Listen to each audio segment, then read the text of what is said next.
If you're looking to build an engineering hub in Asia, South Korea offers a depth of talent in semiconductors, battery tech, and software that is incredibly hard to match outside of Japan.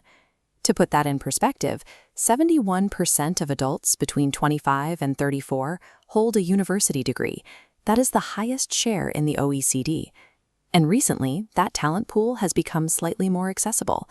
The manufacturing sector has shed jobs for over 2 years straight, putting highly experienced hardware and process engineers back on the open market.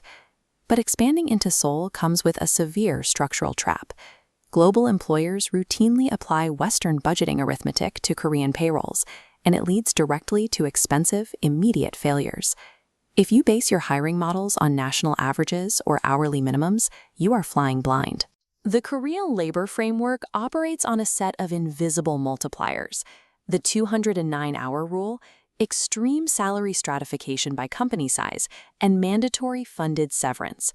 Budget your runway strictly on the negotiated gross pay, and you will immediately hit a 20% deficit and potentially face criminal liability for underpayment. Success here requires abandoning the Western hire and fire mentality. You have to plan around a meticulously front-loaded total cost to company from day one. Let's start with salary benchmarking. South Korea has a highly stratified corporate landscape, which makes national averages dangerous to use. Right now, the official average monthly salary sits at 3.75 million won. Over 61% earn under 3.5 million won. The median is 2.88 million.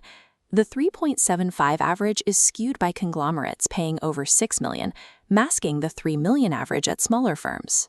Entering the market through an employer of record means you're competing directly against Samsung, Hyundai, and SK for elite talent. Your benchmarking has to be driven by your company size and specific sector. Defaulting to the national average guarantees you will massively overpay your junior staff, while your offers are completely ignored by top-tier candidates. Even at the statutory floor, standard math fails. The Korean minimum wage traps foreign companies assuming the calculation works the same as back home. A standard 40-hour workweek implies 174 working hours a month. Most employers simply multiply that by the hourly rate. In Korea, salaried pay is calculated on 209 hours, adding 34.8 extra compensated hours for a statutory weekly holiday. To meet this minimum, you only count base pay and fixed monthly allowances. Overtime and irregular bonuses are completely excluded. Getting this hour count wrong isn't an administrative error. Under Article 28, underpaying the minimum wage is a criminal offense, carrying up to 3 years imprisonment or massive fines. Every global offer letter must be explicitly structured and budgeted around this 209-hour framework to ensure absolute legal compliance. Once you have the gross salary set correctly, you have to budget for the heavy load sitting on top of it.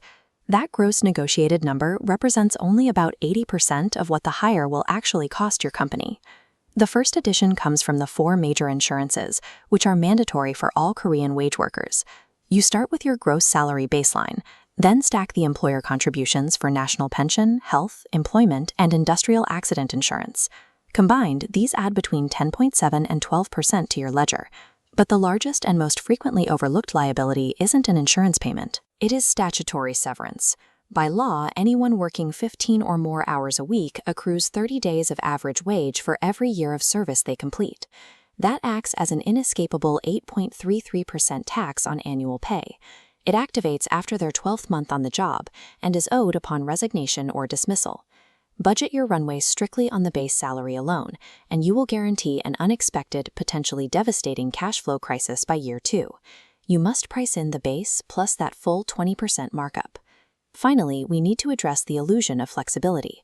Western employers generally assume a 30-day notice period buys them a clean exit. It does not.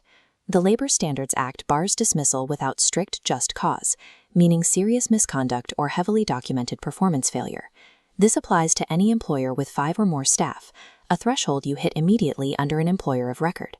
To bypass this rigid standard, foreign employers often try stringing together rolling fixed-term contractor agreements. By law, aggregate fixed-term employment cannot exceed 2 years. Once you cross this 24-month barrier, the contract automatically converts to a permanent status. The decision is bypassed, and the strict just cause dismissal standard now fully governs any exit. Korean labor law actively combats workforce flexibility. To operate here safely, every hire must be treated as an indefinite commitment from day one. Hiring in South Korea is not an exercise in negotiating base rates. It is an exercise in managing highly rigid structural liabilities. If you are a budget-conscious startup looking for cheap, interchangeable, and easily disposable freelance labor, you should avoid this market entirely. The 2-year conversion rules and strict severance laws make churning at-will talent financially toxic. But if you are a performance-first tech or enterprise firm ready to commit to a dedicated hub, this market offers unmatched engineering quality. You just need to follow the blueprint, benchmark your salaries against your specific company size, accurately price in the base plus 20% markup, and plan for indefinite retention. Take a look at your current employer of record quotes or invoices today. Verify that your statutory severance is being accrued and funded monthly, rather than hiding as a catastrophic surprise bill.